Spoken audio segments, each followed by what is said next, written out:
রাখে না। ওরা যদি যেটা পর্দার উপরে যে কাপড়টা পরিধান করে থাকে ওটা যদি খুলে রাখে কোনো অসুবিধা নেই, কিন্তু মনে রাখবে ওরা যদি পর্দার উপরেও জিলবাব পরে থাকে এটা তাদের জন্য উত্তম। একজন বৃদ্ধা নারীকে যদি আল্লাহ রাব্বুল আলামিন এত কঠোর ভাবে বলে থাকেন, তাহলে আমার আপনার মেয়ে 18 বছর বয়সে তাকে আরো কঠোর ভাবে বলে থাকেছেন। এই জন্যই তো আল্লাহ রাব্বুল আলামিন এক জায়গাতে বলছেন, কুল্লিল মুমিনিন ইয়াগুদ্দু মিন আবসারিহিম ওয়া ইয়াহফাযু ফুরুজাহুম। হে নবী, আপনি মুমিনদেরকে জানিয়ে দিন এরা যেন নিজের চক্ষুকে সংযত রাখে, এরা যেন নিজের চক্ষুকে নিচু রাখে, এরা যেন পর নারীর দিকে না দেখে। তো অন্য জায়গাতে আবার বলছেন, ওয়া কুল্লিল মুমিনাত ইয়াগুদ্দুনা মিন আবসারিহিন্না ওয়া ইয়াহফাযনা ফুরুজাহুন্না। হে নবী করিম সাল্লাল্লাহু আলাইহি ওয়াসাল্লাম, যেই রকম ভাবে আপনি মুমিন নরদের বললেন, মুমিন নারীদেরও বলে দেন এরাও যেন নিজের চক্ষুকে নিচু রাখে। এই বাড়ির একজন নারী যেন পাশের বাড়ি পর পুরুষের দিকে চক্ষু না রাখে, নিজের চক্ষুকে যেন নিচু রাখে। শুধু এটাই বলে আল্লাহ রাব্বুল আলামিন থেমে যাননি, আরো বলছেন ওয়াহফাযনা ফুরুজাহুন্না, এরা যেন নিজের লজ্জাস্থান সংরক্ষণ রাখে, যেন অন্য পর পুরুষের দিকে আকর্ষিত না হয়ে এরাকে শয়তান অন্যদিকে নিয়ে চলে যায়, এইরকম যেন না হয়। শুধু এটাও না, আল্লাহ রাব্বুল আলামিন আরো বলছেন ওয়ালা ইউতিনা যিনাতাহুন্না ইল্লা মা যাহারা মিনহা, এরা যেন নিজের সৌন্দর্যকেও প্রকাশ না করে, পর পুরুষ যেন এদের সৌন্দর্য দেখতে না পায়। শুধুমাত্র ওটা দেখলে গুনাহ হবে না যেটা অটোমেটিক সৌন্দর্য প্রকাশ থাকে। এর মানে এটা না যে আমার বোন আপনার বোন মুখ খোলা রেখে বাইরে চলাফেরা করবে, হাত এখান থেকে খোলা রেখে চলাফেরা করবে, পেট খোলা রেখে চলাফেরা করবে। একটা নারী নিজে পর্দা করার জন্য সমস্ত রকমের ব্যবস্থাপনা গ্রহণ করার পরেও যদি কাপড় থেকে সৌন্দর্য প্রকাশিত হয়, ওর জন্য আল্লাহ রাব্বুল আলামিন করবেন না। শুধু এটাই নয়, আল্লাহ রাব্বুল আলামিন আরো বলছেন ওয়ালিয়াদরিবনা বিখুমুরিহিন্না আলা জুয়ুবিহিন্না, এই নারী জাতি যেন নিজের খিমারকে, নিজের ওড়নাকে মুখের উপর দিয়ে বডির উপরে নিয়ে চলে আসে এবং ঢেকে নাই। মুফাসসিরিন ইকরাম ব্যাখ্যা করতে গিয়ে বলছেন নারী জাতি নিজের ওড়নাকে বুকের উপরে এমন ভাবে নিয়ে আসবে যেন ওর শরীরের কোন অঙ্গ প্রত্যঙ্গ এমনকি মুখও দেখতে না পাওয়া যায়।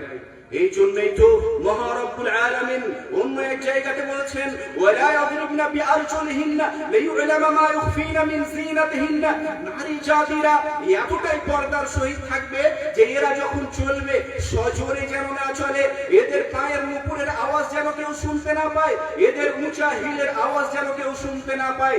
এক জায়গাতে 5 জন যুবক বসে থাকবে, একটা সুন্দরী নারী হেঁটে যাবে পর্দার সহিত আছেও, তারপরেও তার নুপুরের আওয়াজ যেন ছেলেদের কানে না যায়। ছেলেদের কানে গেলেই শয়তান ওর মনে অনেক রকমের কুমন্ত্রণা নিয়ে আসবে, সেহেতু ওর গোপনীয় সৌন্দর্য যেন কোনো ছেলের সামনে প্রকাশ না হয়ে যায়।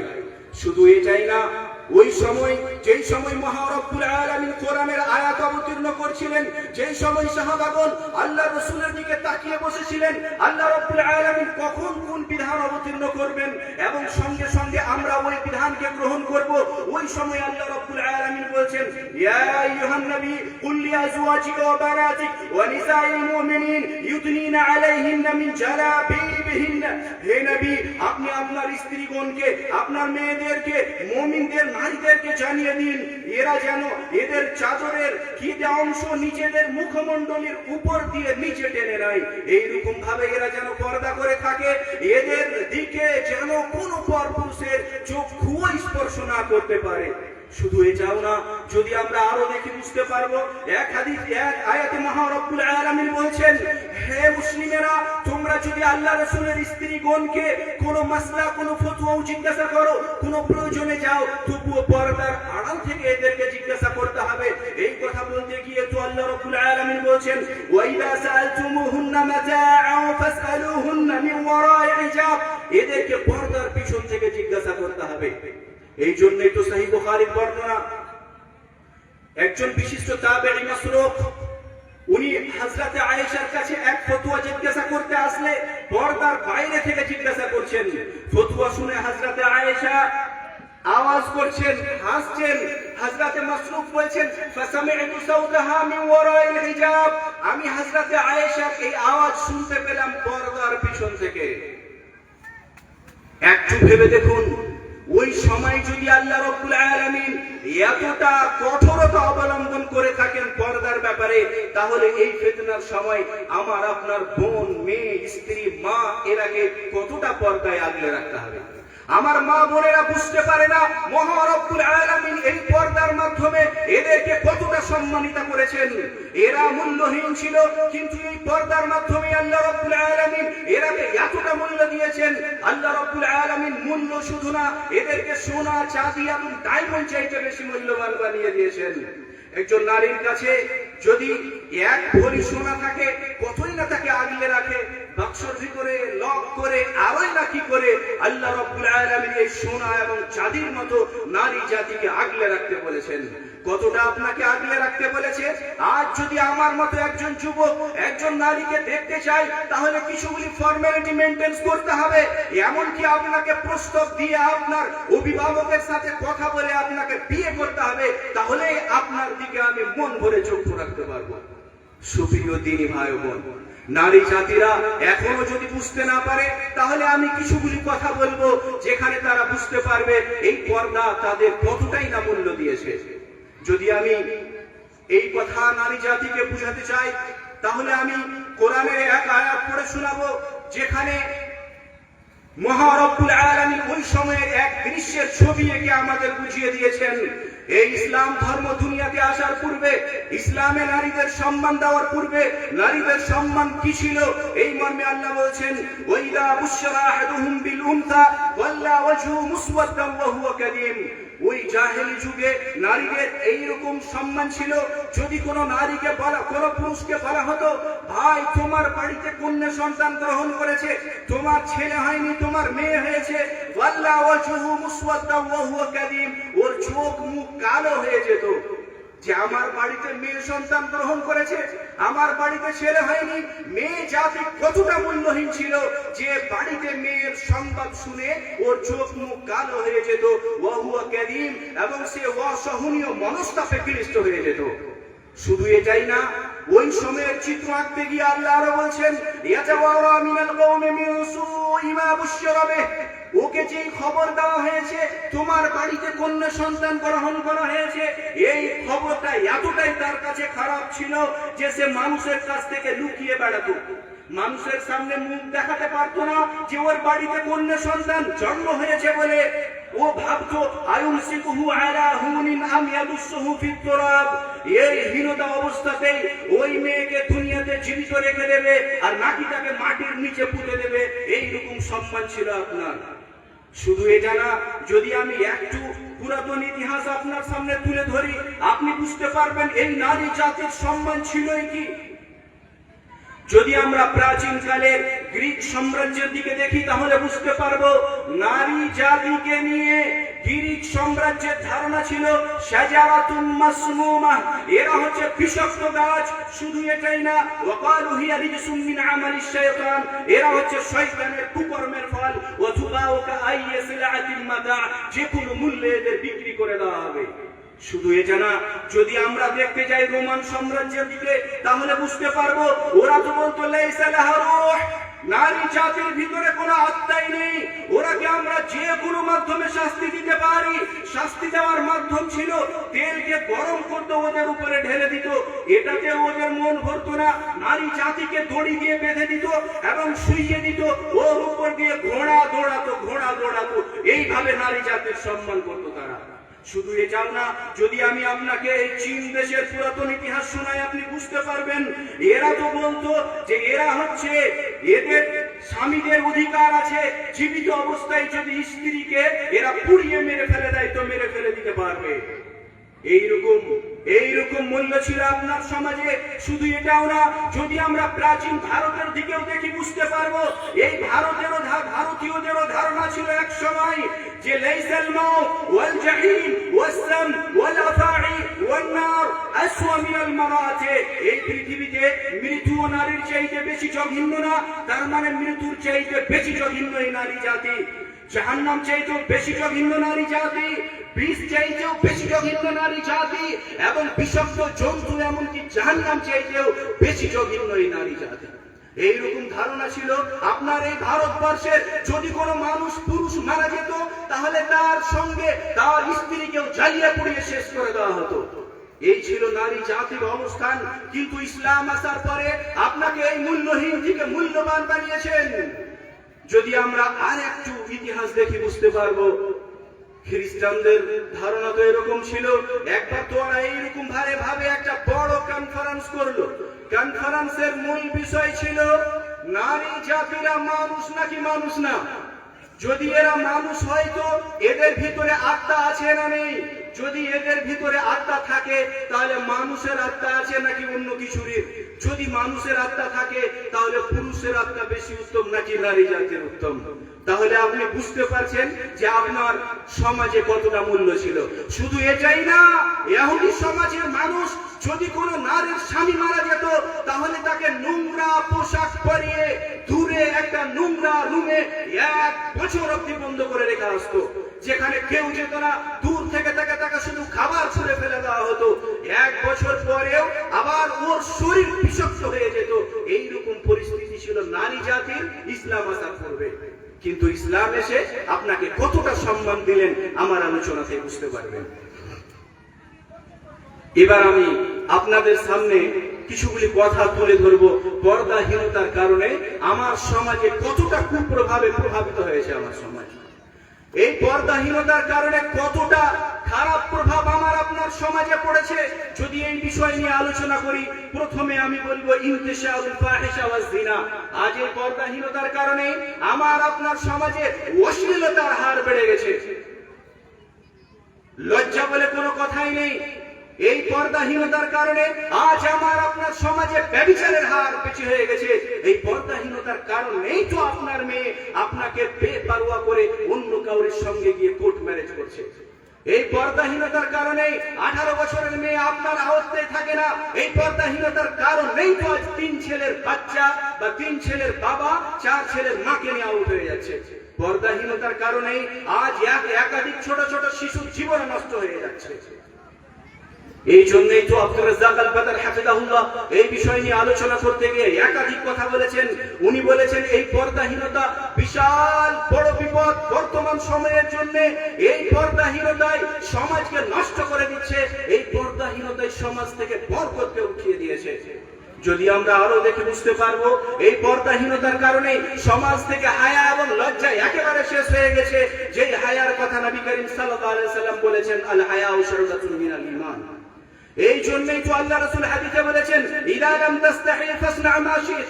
মানুষের মধ্যে লজ্জা না থাকলে যেটা ইচ্ছা সেটাই করবে। আজ তাই হচ্ছে। শুধু এটাই না, যদি আমরা দেখি বুঝতে পারবো এই পর্দাহীনতার কারণেই তালাকের হার বৃদ্ধি হয়েছে। আজ যদি একটা নারী ওর স্বামীর সাথে ভালো সম্পর্ক না থাকে, এর কারণ হচ্ছে অন্য একজন পুরুষের সাথে এর কথা হচ্ছে। আজ যখন একজন নারী অন্য একজন ভালো পুরুষের সাথে কথা বলছে, ওর মনে শয়তান এমন ভাবে কুমন্ত্রণা দিচ্ছে, স্বামীর প্রতি ভালোবাসা অটোমেটিক কমছে। আপনি একবার লক্ষ্য করে দেখুন, যদি কোনো নারী ওর স্বামী ছাড়া অন্য কাউকে কোনো দিন দেখতে না পায়, যদি একজন পুরুষ ওর স্ত্রী ছাড়া অন্য কোনো নারীকে কোনো দিন দেখতে না পায়, তাহলে ওদের সম্পর্ক কতই না গভীর হয়ে থাকবে। কিন্তু এই পর্দাহীনতার কারণেই আজ স্বামী স্ত্রীর মধ্যে এতটা দূরত্ব সৃষ্টি হয়েছে, এমনকি তালাকের হার বাড়তে কত দূর গেছে আপনি বুঝতেই পারছেন। শুধু এটাই না, যদি আমরা আরো দেখি বুঝতে পারবো সমাজের মধ্যে আল্লাহ রাব্বুল আলামিন বরকতকে কেড়ে নিয়েছেন এই পর্দাহীনতার কারণেই। যেখানে কোরআনে আল্লাহ বলছেন, লাউ আন্না আহলাল কুরা আমানু ওয়াত্তাকাউ লাফাতাহনা আলাইহিম বারাকাতিন মিনাস সামাই ওয়াল আরদ। যদি এই দুনিয়ার মানুষ মুমিনেরা ঈমান নিয়ে আসে, যদি এই রহিমানির লোকেরা ঈমান নিয়ে আসে, আল্লাহ রাব্বুল আলামিনকে ভয় করে, এরা যদি মুত্তাকি হয়ে যায়, তাহলে আল্লাহ রাব্বুল আলামিন আকাশ থেকে এই পৃথিবী থেকে সব ধরনের বরকত এই রহিমানিতে নিয়ে আসবেন। কিন্তু যেহেতু এদের মধ্যে এই পর্দাহীনতার হার বেড়ে গেছে, যেহেতু এই বাড়ির মেয়ে ছেলেরা এই বাড়ির পর পুরুষের সাথে কথা বলছে, আল্লাহ রাব্বুল আলামিন বরকতকে উঠিয়ে নিয়ে এদের মধ্যে অমঙ্গলকে নামিয়ে দিয়েছেন, অশান্তি নামিয়ে দিয়েছেন। সুপ্রিয় দিনী ভাই বোন, শুধু এটাই না, আজকে আপনি দাবি করছেন আমার ছেলে চরিত্রহীন, আমার পাড়াতে একটাও চরিত্রবান ছেলে নেই, এর কারণ তো একাধিক হতে পারে। মুখ্য কারণ হচ্ছে এই পর্দাহীনতা। পর্দাহীনতার কারণেই আজ আমার আপনার প্রত্যেকটা সমাজের যুবক এবং যুবতীর চরিত্র এমনিতেই নষ্ট হয়ে যাচ্ছে। যদি আমরা এই আলোচনার সর্বোপরি একটাই কথা বলে বুঝতে পারবো, সমাজে সব ধরনের বরকত আল্লাহ রাব্বুল আলামিন উঠিয়ে নিয়েছেন যেই সমস্ত কারণে, তার মধ্যে এক মুখ্য কারণ এই পর্দাহীনতা। এবারে আমি আলোচনা করব পর্দাহীনতা অবস্থায় যেই সমস্ত নারীরা রোগী হয়ে আছেন এদের পরিণাম হবে কি। যেই সমস্ত নারীরা পর্দার গুরুত্ব দেয় না, পর্দা বুঝতেই চায় না, এদের পরিণাম এই দুনিয়াতেও হবে কি এবং ওই দুনিয়াতেও হবে কি। যদি আমরা এই বিষয় নিয়ে আলোচনা করি, প্রথমে আমি বলবো যেই সমস্ত নারীরা বেপর্দা হয়ে ঘুরে বেড়ায়, প্রথম কাজ যেটা করছে এরা আল্লাহ রাব্বুল আলামিনকে অস্বীকার করছে এবং শয়তানের আনুগত্য করছে। যেখানে আল্লাহ রাব্বুল আলামিন কোরআনে বলছেন, ইন্না শাইতানা লাকুম আদু ফাত্তাখিযুহু আদুওয়া, শয়তান হচ্ছে তোমাদের প্রকাশ্য শত্রু এবং শয়তানকে তোমরা শত্রু মনে করো। কারণ শয়তানের আনুগত্য যারা করবে, যারা শয়তানের কথা শুনে বেপরদা হয়ে ঘুরে বেড়াবে, ইন্নামা ইয়াদউ হিজবাহু লিয়াকুনু মিন আসহাবিস সাঈর, মনে রাখো শয়তান ওর বন্ধুদেরকে নিয়ে যাবে জাহান্নামের দিকে। শুধু এটা না, নারী জাতি কথা মনোযোগ সহকারে শুনবেন, যেই সমস্ত নারীরা পর্দাহীনতার রোগে আক্রান্ত, এই নারীদের উদ্দেশ্যে আল্লাহ রাসূল একটা বিশাল বড় ভয়ানক ভবিষ্যৎবাণী করে গেছেন। আল্লাহ রাসূল সাল্লাল্লাহু আলাইহি ওয়াসাল্লাম এক হাদিসের মধ্যে বলছেন, সিনফান মিন আহলিন নার, দুই ধরনের মানুষ, এরা হচ্ছে জাহান্নামী, এদেরকে আমি এখন পর্যন্ত দেখিনি। দুই ধরনের মানুষের ব্যাপারে আল্লাহ রাসূল ভবিষ্যৎবাণী করছেন, এরা হচ্ছে মিন আহলিন নার, এরা হচ্ছে জাহান্নামী। আল্লাহ রাসূল হাদিসে বলছেন, কওমুন মাআহুম সিয়াতুন কাযনাবিল বাকর ইয়াদরিবুনা বিহান নাস, এক ধরনের মানুষ যারা জালিম, অন্যায় অত্যাচারকারী, যাদের হাতে থাকবে লাঠি, চাবুক, ক্ষমতা, এরা ক্ষমতার প্রয়োগ করবে অন্যায় ভাবে, এরা লাঠি দ্বারা অন্যায় ভাবে মানুষকে প্রহার করবে। এইরকম মানুষ যারাকে দেখতে পাবে মনে রাখো এরা জাহান্নামী। দুই ধরনের বা দ্বিতীয় নম্বরে আল্লাহ রাসূল যেই কথা বলছেন, আমার মা বোনেরা কথা মনোযোগ সহকারে শুনবেন। আল্লাহ রাসূল বলছেন দ্বিতীয় নম্বর, নিসাউন কাসিয়াতুন আরিয়াত, সেই সমস্ত নারী যারা কাপড় তো পরিধান করে থাকবে অথচ উলঙ্গ। আল্লাহ রাসূলের ভাষা কাসিয়াতুন আরিয়াতুন। কাসিয়াত এর ব্যাখ্যা করতে গিয়ে মুহাদ্দিসিন ইকরাম বলছেন, যার প্রতি আল্লাহ রাব্বুল আলামিন একাধিক নিয়ামত দিয়েছেন কিন্তু সে নিয়ামতের অস্বীকার করবে। আবার অনেক মুহাদ্দিসিন ইকরাম বলছেন, যেই নারী কাপড় তো পরিধান করে থাকবে, এমন ব্লাউজ পরে থাকবে ওর পেট দেখতে পাওয়া যাবে, এমন ব্লাউজ পরে থাকবে ওর গলা দেখতে পাওয়া যাবে, ওর পিঠ দেখতে পাওয়া যাবে, ওর শরীরের অন্যান্য জায়গা দেখতে পাওয়া যাবে। আবার অনেকে বলেছেন এত টাইট কাপড় পরে থাকবে যে ওর শরীরের পরিমাপ করা যাবে। বোরকা টাইট হওয়ার কারণে, ওর চুড়িদার টাইট হওয়ার কারণে, ওর নাইটি টাইট হওয়ার কারণে শরীরের পরিমাপ করা যাবে, বুঝতে পারা যাবে। এইরকম ভাবে যেই সমস্ত নারীরা কাপড় পরিধান করবে, ভেবে রাখবে এই বৈশিষ্ট্য হচ্ছে জাহান্নামী নারীদের বৈশিষ্ট্য। আমি আপনাকে বুঝাচ্ছিলাম দুই ধরনের মানুষের ব্যাপারে আল্লাহ রাসূল ভবিষ্যৎবাণী করে গেলেন, এরা জাহান্নামী। দ্বিতীয় নম্বর, ওই নারী যারা কাপড় তো পরিধান করে থাকবে কিন্তু উলঙ্গ হবে। এর ব্যাখ্যা করতে গিয়ে আমি আপনাকে কয়েক রকম বললাম। যেই রকম এরা টাইট কাপড় পরে থাকার কারণে এদের শরীরের পরিমাপ করা থাকবে, এরা শর্ট ছোট কাপড় পরিধান করার কারণে, এরা হাফ ব্লাউজ এবং কাপড় পরিধান করার কারণে এদের শরীরের অঙ্গ প্রত্যঙ্গ খুলে যাবে। এইরকম বৈশিষ্ট্যের নারীর ব্যাপারে আল্লাহ রাসূল বলছেন। এদের বৈশিষ্ট্য বলতে গিয়ে আরো বলছেন, মাইলাতুন মুমিলাত, বলা হয়েছে আল্লাহ রাব্বুল এদেরকে কোনো বিধান দিবেন কিন্তু এরা বিধানের তাওয়াক্কুল করবে না, বিধান মানবে না, অন্য কাউকে বিধান মানতেও দিবে না। দ্বিতীয় ব্যাখ্যা মুহাদ্দিসিন ইকরাম বলছেন, এরা নিজেরাও পুরুষের প্রতি আকৃষ্ট হবে এবং অন্য কাউকেও আকৃষ্ট করবে। ওই যে অনেকগুলা মেয়ে ছেলে সুন্দরভাবে সাজু গাজু হয়ে যাবে কুটুম বাড়ি, সুন্দরভাবে সাজু গাজু করে যাবে এরা স্কুলে, সুন্দরভাবে সেজে গুজে সন্ধ্যার সময় ঘুরতে বেরোবে, যেখানে যুবকেরা ঘোরাফেরা করবে। মনে রাখবেন, এই সমস্ত বৈশিষ্ট্যের অধিকারিণীদের ব্যাপারে আল্লাহ রাসূল এইরকম ভবিষ্যৎবাণী করছেন। ওই নারীদেরই বৈশিষ্ট্য বলতে গিয়ে আল্লাহ রাসূল আরো বলছেন, আলা রাউসিহিন্না মিথ আমতালু আসনিমাতিল বুখতিল মাইলা, এদের মাথা উটের উঁচু কুজুর মতো হবে। উটের মাথার নিচে যেরকম উঁচু হয়ে থাকে ওদের কুজুটা, এরা মাথাতে এমন কিছু ব্যবহার করবে, এমন ভাবে এরা মাথার পিছনকে রাখবে যে উটের ওই উঁচু কুজুর মতো থাকবে। যদি কোন নারীর মধ্যে এই তিন ধরনের বৈশিষ্ট্য পাওয়া যায়, মনে রাখবে লা ইয়ারাইনাল জান্নাহ, এই নারীরা জান্নাতকে দেখতে পাবে না। ওয়ালা ইয়াজিদনা রিহাহা, এমন কি জান্নাতের সুগন্ধিও পাবে না। ওয়া ইন্না রিহাহা লা ইউজাদু মিন মাসিরাতি কাযা ওয়া কাযা, যদিচ জান্নাতের সুগন্ধি এত দূর থেকে পাবে। শুধু এটাই নয়, যদি আমরা অন্য হাদিস দেখি বুঝতে পারবো।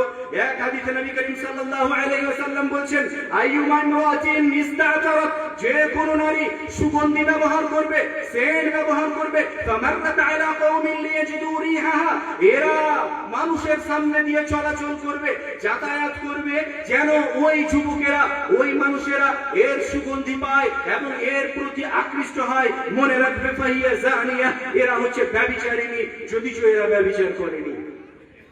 সুপ্রিয় দিনী ভাই বোন, শুধু এটাই না, যদি আমরা আরো দেখি বুঝতে পারবো। এক হাদিসে নবী করিম সাল্লাল্লাহু আলাইহি ওয়াসাল্লাম বলেছেন, ওয়া শাররু নিসাইকুমুল মুতাবাররিজাতুল মুতাখায়্যিরাত, তোমাদের মধ্যে সবচেয়ে নিকৃষ্ট নারী হচ্ছে তারা যে নারী নিজেকে সৌন্দর্য করে প্রকাশ করে বেড়ায়, যে নিজের প্রতি অবাক হয়, যে তাকাব্বুর করে, আমি কত সুন্দর করে সাজুগাজু হয়ে এসেছি। যেই নারী একেবারে সুন্দর করে সাজু গাজু করে বাড়ির বাইরে ঘোরাফেরা করে, ওহুন্নাল মুনাফিকাত, এরা হচ্ছে মুনাফিক নারী, এরা হচ্ছে মুনাফিকা। লা ইয়াদখুলুল জান্নাহ, এরা জান্নাতে যাবে না। মিনহুন্না ইল্লা মিসলুল গুরাবিল আসাম, শুধুমাত্র গুরাবে আসাম নামক এক ধরনের কাকের মতো। আল্লাহ রাসূল এখানে একটা জিনিস বুঝাতে চাইছেন, ওটা হলো নারী জাতিদের মধ্যে খুবই অল্প পরিমাণে নারী জাতি জান্নাতে যাবে। কি রকম পরিমাণে যাবে এই কথা বলতে গিয়ে বলেছেন, এই দুনিয়াতে কাক আমরা সবাই দেখেছি, অনেক কাক আমাদের চোখের সামনে ঘোরাফেরা করে, আমরা জানি কাক হয় কালো, কিন্তু এক ধরনের কাক আছে যার ডানা এবং পা হয় সাদা। অন্য হাদিসে মুহাদ্দিসিন ইকরাম ব্যাখ্যা করে বলেছেন, যার এই মুখটা, চোখ যাকে আমরা বলি, এটা হবে লাল এবং পাও হবে লাল। যদি এই রকম ধরনের কাক কেউ দেখে থাকেন তো বলেন। এই ধরনের কাক দুনিয়াতে অতি স্বল্প।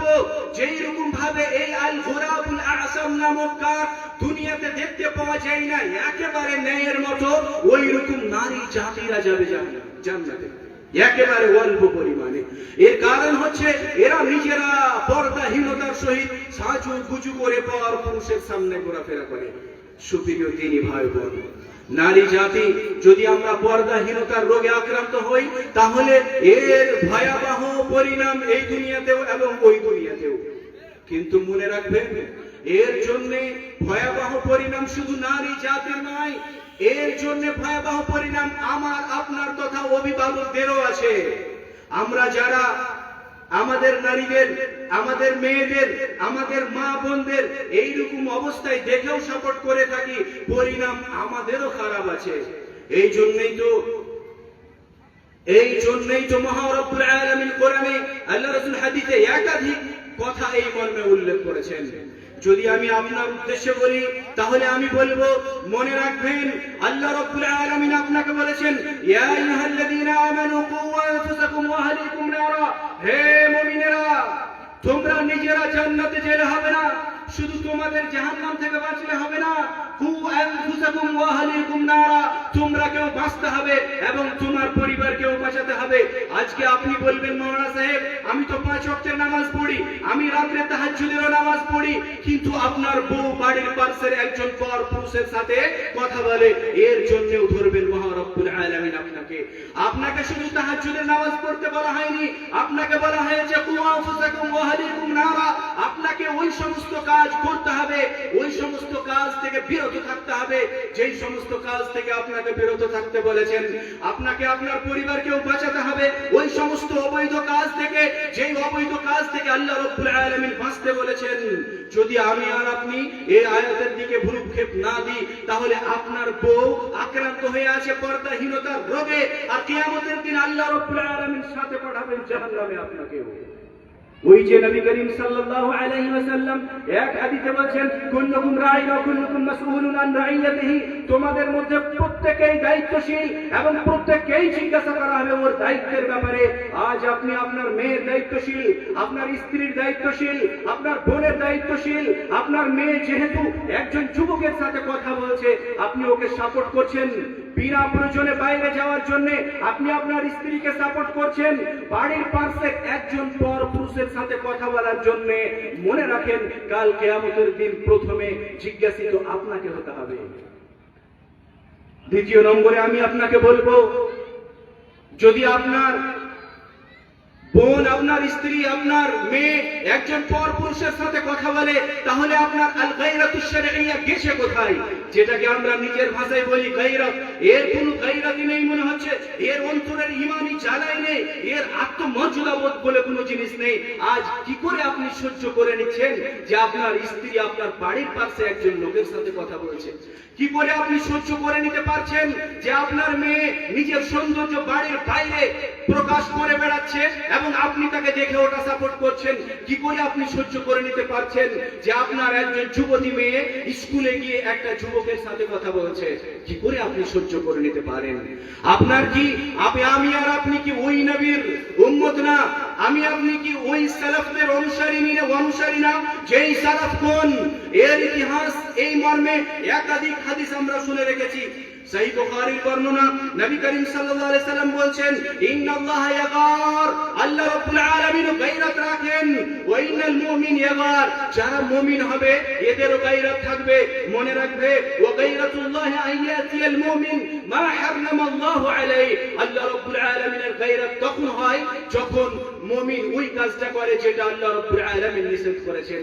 আজকে আপনার স্ত্রী, আপনার বোন একজন পর পুরুষের সাথে কথা বলছে বলে গায়রাত হচ্ছেন মহা রব্বুল আলামিনের, কিন্তু আমি আর আপনি এমন মানুষ, এমন আত্মার অধিকারী যে আমার আপনার ভিতরে গায়রাত নেই। আমরা কি ভুলে গেছি ওই সাহাবীর হাদিস যেখানে বুখারীর বর্ণনায় বলছেন, সাদ ইবনে উবাদা নামক এক সাহাবী, লাউ রাআইতু রাজুলান মা'a ইমরাতি, যদি আমি আমার স্ত্রীর সঙ্গে একজন পর পুরুষকে দেখতে পাই, লা ওয়ারাবতুহু বিসাইফি গায়রা মুসবাহিন, আমি তাহলে খোলা তরবারি দিয়ে তাকে মেরে ফেলব। যদি আমার স্ত্রীর সঙ্গে একজন পর পুরুষকে আমি দেখতে পাই, তাহলে আমি খোলা তরবারি দিয়ে তাকে মারবো। আমরা কি ওই সাহাবীর অনুসারী নয়? আমরা কি ওই সালাফগণকে অনুসরণ করি না? এই জন্যই তো আল্লাহ রাসূল ওই সাহাবীর এই দৃশ্য দেখে বললেন, আতা'জাবুনা মিন গায়রাতি সা'দ, তোমরা কি সা'দ বিন উবাদার এই গায়রাত দেখে অবাক হচ্ছ? মনে রাখো, লা আনা আগিয়ার মিনহু, আমি ওর চাইতে বেশি গায়রাত রাখি। ওয়াল্লাহু আগিয়ার মিন্নি, আল্লাহ রাব্বুল আলামিন আমার চাইতে বেশি গায়রাত রাখেন। এর চাইতে দুঃখের কথা আর কি হবে?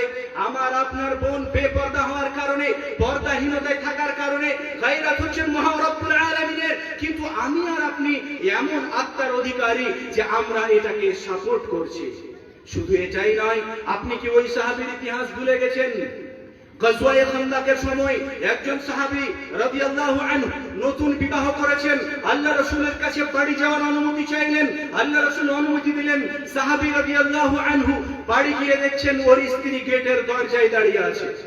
ওই সাহাবী তরবারি হাতে নিয়ে রেগে দাঁড়িয়ে গেছেন, তুমি গেটের দরজায় কেন? যদি ওর স্ত্রীর গেটের দরজায় দাঁড়িয়ে থাকার এক বিশাল বড় কারণ ছিল, যেই ঘটনা আপনারা শুনে রেখেছেন, ওই স্ত্রীর রুমে সাপ ঢুকেছিল বড় আকারের, লম্বা ইতিহাস। আপনি একটু ভাবুন, ঘরে সাপ বলে স্ত্রী বাড়ির দরজাতে দাঁড়িয়ে আছে, এখানে ওই সাহাবীর মাথায় রাগ উঠে গেছে।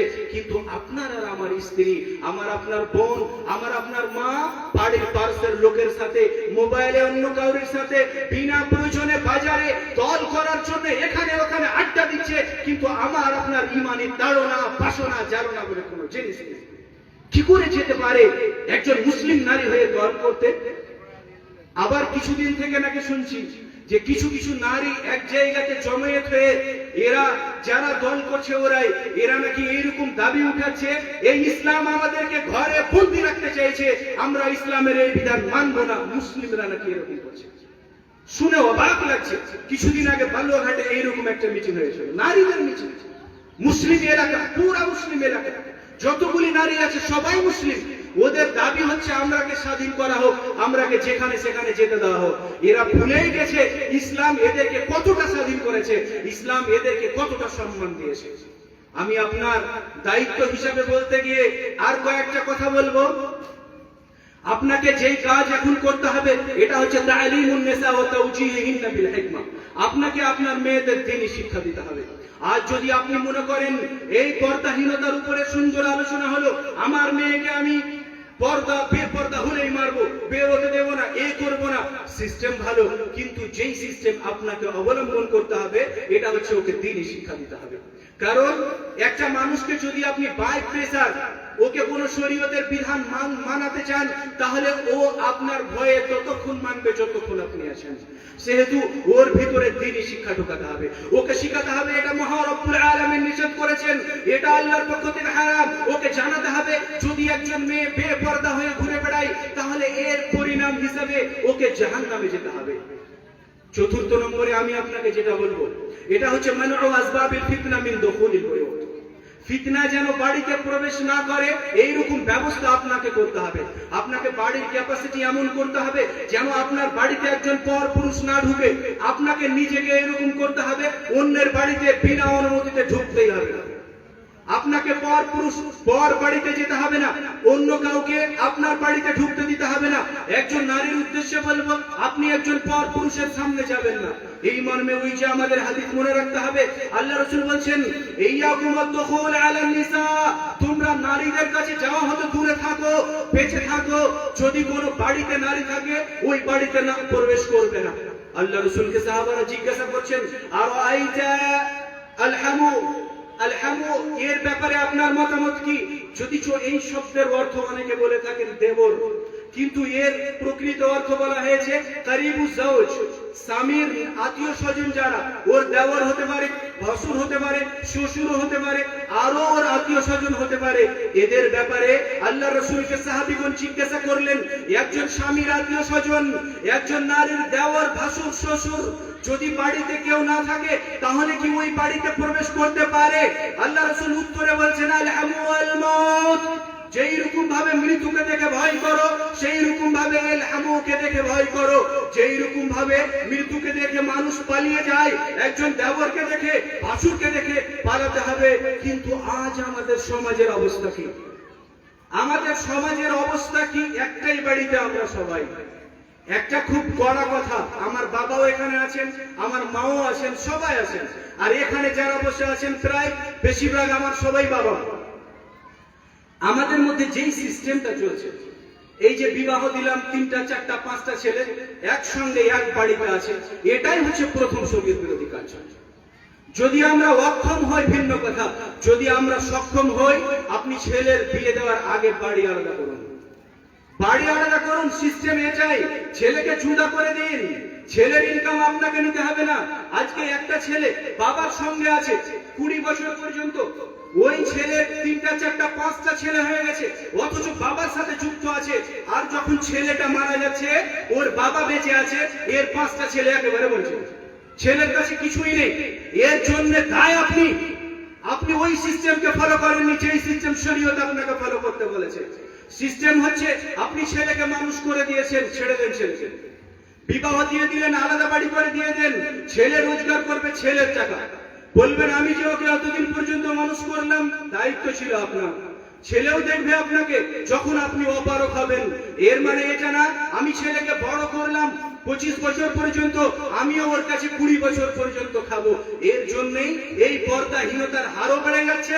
আপনি ওই ছেলেগুলাকে, আপনার পোতাগুলাকেও মাহরুম করে দিচ্ছেন আপনার জমি জায়গা থেকে, এবং ওর বাবার সব ইনকাম তো আপনি নিয়ে নিয়েছেন, ওর বাবার কাছে তো কিছুই রাখেননি আপনি। সেহেতু এই সিস্টেমগুলো আমাদের বর্জন করতে হবে। এবং আপনার দায়িত্বের সব শেষ কথা বলে আমি এগিয়ে যাব, ওটা হচ্ছে বিনা প্রয়োজনে আপনার বাড়িতে কাউকে প্রবেশ করতে দিবেন না।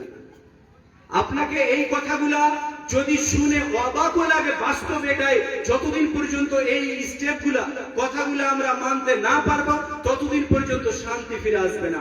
যে হারে অশান্তি আমার সমাজে বেড়েই যাচ্ছে, আপনি ভাবতে পারছেন আজ থেকে নিয়ে 20 বছর আগে যতটা এই রহিমারি গ্রামে শান্তি ছিল আজকে আছে? আপনি একটু বলেন তো, আজ থেকে নিয়ে 20 বছর আগে যুবকের যে আচার আচরণ ব্যবহার ছিল আজকে কি আছে? নেই।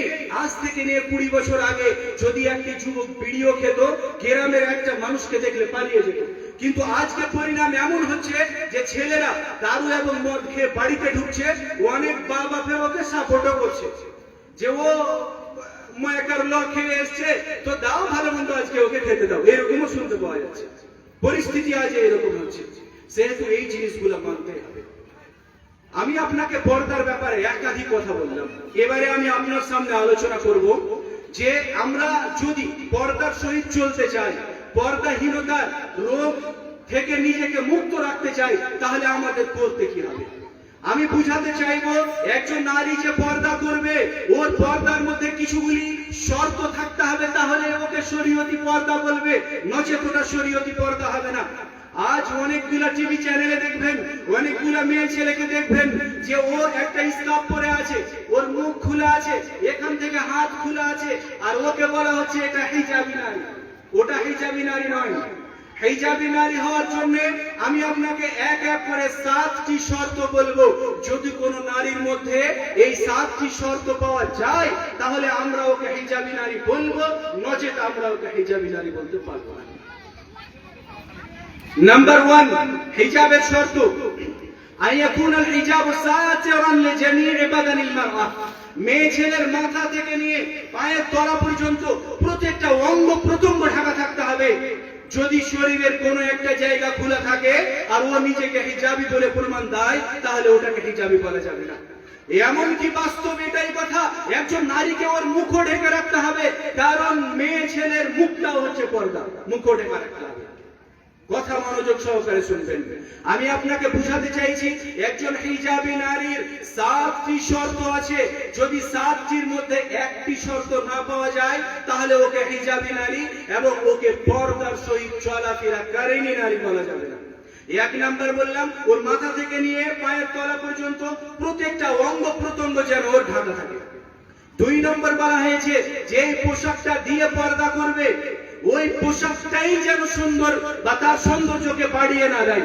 আজকে আমরা দেখছি অনেকগুলা মেয়ে ছেলে বোরকা পরছে, এখানে লেখা আছে মাশাআল্লাহ, ওর বোরকাতে এত ডিজাইন করা আছে যে ওই মেয়ে ছেলেটাও যদি সুন্দরী না হয় তাহলে ওর বোরকাটা এত সুন্দর যে ছেলেরা ওর প্রতি আকৃষ্ট হয়ে যাবে।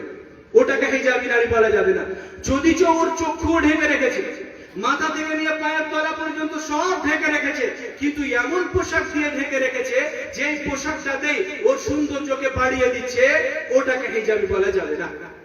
3 নম্বর শর্ত বলা হয়েছে, যে পোশাকটা দিয়ে নিজেকে আগলে রাখবে ওই পোশাকটা যেন টাইট ফিট না হয়।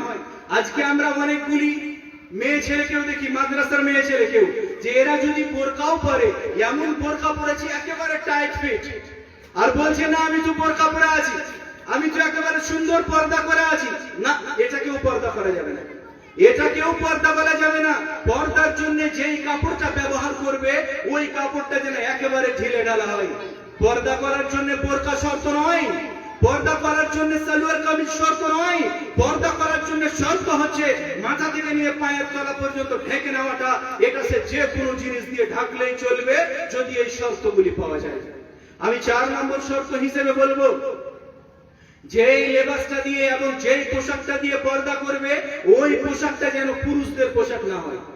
একজন মেয়ে ছেলে এখন বলবে, মৌলানা সাহেব তো পর্দা করতে বললেন, তো ঢিলে ঢালা জামা পরতে বললেন, আমি তো পাতলা, আমার বাবার জামাটা তো একেবারে খুব ঢিলে ঢালা, ও বাবার শার্ট পরে নিল, আর একেবারে ঢিলে ঢালা বাবার প্যান্ট পরে নিল, প্যান্টে ঝাড়ু দিচ্ছে, মানে নিচে পর্যন্ত হয়ে গেছে, মাথাও ঢেকে নিয়েছে, কিন্তু প্যান্ট শার্ট পরে আছে ঢিলে ঢালা। এটাকেও আমরা পর্দা বলতে পারবো না, কারণ পর্দা এমন হবে না নারীদের যে ও কোনো পুরুষদের পোশাকের সাথে ওর সাদৃশ্যতা থাকবে। এই মর্মে সেই হাদিসে আল্লাহ রাসূল কঠোর ভাবে বলে রেখেছেন যে লুইনা রাজুল ইয়ালবিসু লিবসাতাল মারআ, যদি কোনো মানুষ কোন নারীর পোশাক পরিধান করে ওই রকম ভাবে কোন নারী পুরুষের পোশাক পরিধান করে তার প্রতি লানত করা হয়েছে। আমি 5 নম্বর শর্ত হিসেবে বলবো, কোন নারী পর্দা করার জন্য যেন কোনো অমুসলিমদের পোশাক ব্যবহার না করে। একজন নারী বলবেন যে আমাকে পর্দা তো করতে বললেন, আমি ঢিলে ঢালা পোশাক পরে নিয়েছি, আমি একেবারে পা থেকে নিয়ে মাথা পর্যন্ত ঢেকে নিয়েছি, আমি পুরুষদের পোশাকও পরিনি, কিন্তু ওর পোশাকটা হচ্ছে অমুসলিমদের পোশাক। কিরকম? যিশুর ফটো দেওয়া আছে, কোন মূর্তির ফটো দেওয়া আছে, কোন আর কিছুর ফটো দেওয়া আছে। যদি এইরকম কোন কাপড় দিয়ে কেউ পর্দা করতে চায়, এটা কেউ পর্দা বলা যাবে না। এই মর্মেও আল্লাহ রাসূল কঠোর হাদিস বলেছেন। সময় শেষের দিকে বলে আমি হাদিস না বলে শুধু মেন কথাগুলো বলে যাচ্ছে।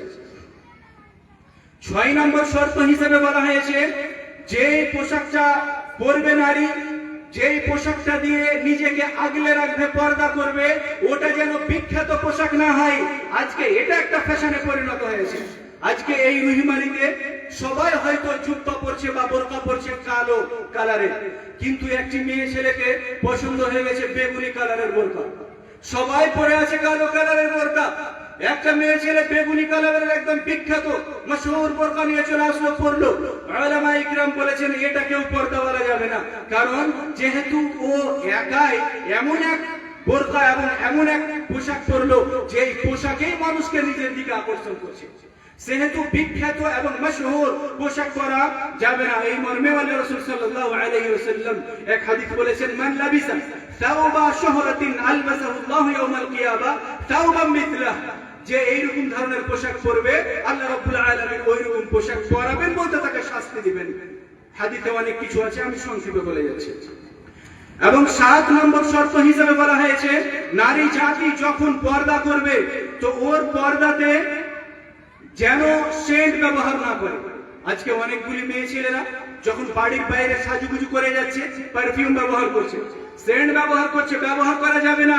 যদি একজন নারী ওর মাথা থেকে নিয়ে পায়ের তলা পর্যন্ত পুরো শরীরকে ঢিলে ঢালা কাপড় দিয়ে, ব্ল্যাক কাপড় দিয়ে, এমন কাপড় যেটাতে আকর্ষণ করে না, যেটা শরীয়তি পর্দা লিবাস, ওই লিবাস যদি পরে থাকে আর শুধু একটু পারফিউম ব্যবহার করে নেয়, এটাকে উলামা ইকরাম পর্দা বলেননি।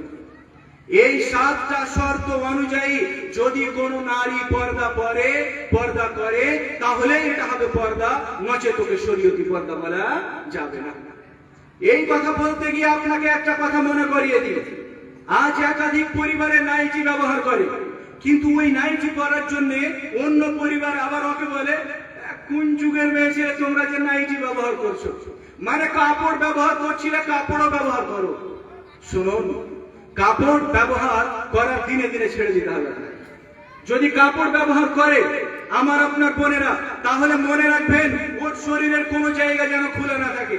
ও কাপড় পরে আছে, হাফ ব্লাউজ পরে আছে, বাড়িতে একটা কুটুম এসছে আর কুটুমকে ও খেতেও দিতে যাবে, ওর পেটও দেখতে পাওয়া যাবে, ওর পিঠও দেখতে পাওয়া যাবে, ওর গলাও দেখতে পাওয়া যাবে। আমি আপনাকে কাপড় পরতে নিষেধ করব না।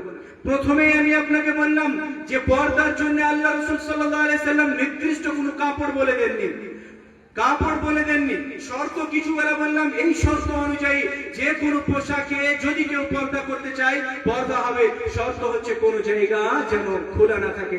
যেহেতু বর্তমান পরিস্থিতির দিকে লক্ষ্য রেখে বলা তো এটাই যাবে, আমাদের উচিত হবে যেন নাইটি, সালোয়ার কামিজ এই ধরনের জিনিসগুলা ব্যবহার করা উচিত, যেখানে একজন নারীর শরীরের প্রত্যেকটা অঙ্গ প্রত্যঙ্গ সুন্দরভাবে যেন ঢেকে থাকে। যদি কেউ কাপড়ও ব্যবহার করতে চায় তাহলে মনে রাখবে এমন ব্লাউজ যেন ব্যবহার করে যে ওর হাতও যেন পুরোটা ঢেকে থাকে এবং একেবারে মাজা পর্যন্ত ফুল ব্লাউজ যেন হয়, ওর শরীরের কোনো অঙ্গ প্রত্যঙ্গ যেন ঢেকে না থাকে।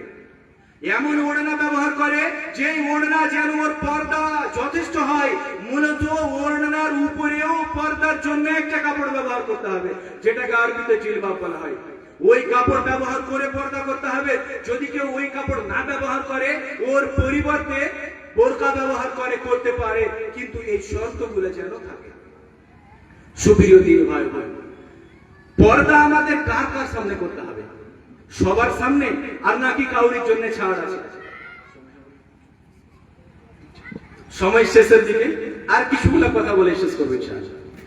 পর্দা করতে হবে আমাদের, কিন্তু দুনিয়াতে যতগুলি মানুষ আছে সবার সামনে না। এর জন্য কিছুগুলি মানুষ আছে যাদের সামনে যদি এইভাবে শর্ত অনুযায়ী পর্দা কেউ না করে তাহলে ছাড় এবং জায়েজ আছে। এই মর্মে আল্লাহ রাব্বুল আলামিন কোরআনে বলছেন, ওয়ালা ইউদিনা যিনাতাহুন্না ইল্লা লিবুউলাতিহিন্না, ওর স্বামীর সামনে বিনা পর্দাতে যেতে পারে। আর আবাইহিন্না, ওর বাবার সামনে যেতে পারে, বাবার সামনে, দাদুর সামনে বেপর্দা হয়ে যেতে পারে। এর মানে এটা না যে ওর মুখ খোলা আছে, ওর পেট দেখতে পারে, ওর পিঠ দেখতে পারে, ওর গলা দেখতে পারে। ওই যে আমি পর্দার শর্ত বললাম 7টি, ওই শর্ত অনুযায়ী যদি পর্দা না করে তাহলে চলবে, তাহলে চলবে।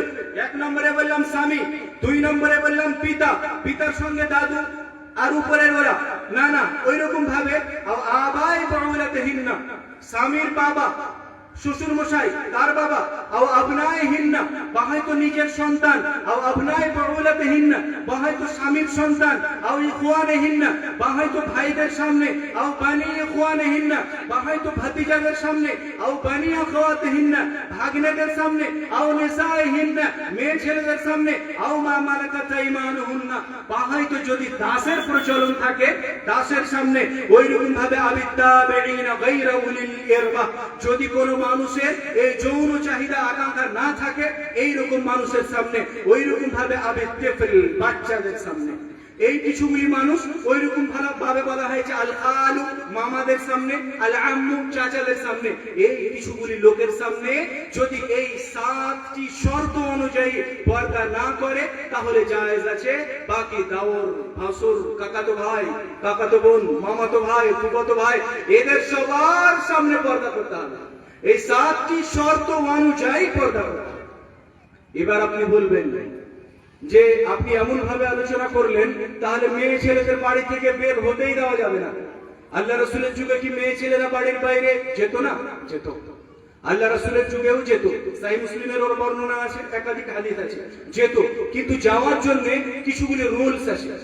আজকে যদি আমার একটি বোন বাড়ির বাইরে যেতে চাই, আমার স্ত্রী যদি বাড়ির বাইরে যেতে চাই, আপনার আম্মা যদি বাড়ির বাইরে বেরোতে চাই, তাহলে এর জন্য কিছুগুলি রুলস আছে। ওই রুলস মেনে ওকে বাড়ির বাইরে যেতে হবে এবং যেতে পারবে। যদি রুলস ফলো না করে তাহলে বাড়ির বাইরে যেতে পারবে না। যেই রকম 1 নম্বর বলা হয়েছে আনতাকুনাল মারআহ মুতাসাত্তিরা, ওই মেয়ে ছেলে যেন পর্দা হয়ে থাকে একেবারে। যেই 7টি শর্ত বললাম, এই 7টি শর্ত মেনে ওকে বাজারে যেতে হবে। একটি মেয়ে ছেলে বাজারও যেতে পারে, চাকরিও করতে যেতে পারে, স্কুলে পড়তেও যাবে, বাইরে অন্য প্রয়োজনীয় কাজেও যাবে। কিন্তু আমি বললাম একাধিক গাইডলাইন আছে। 1 নম্বরে বললাম এই শর্ত অনুযায়ী ওকে পর্দা করে থাকতে হবে।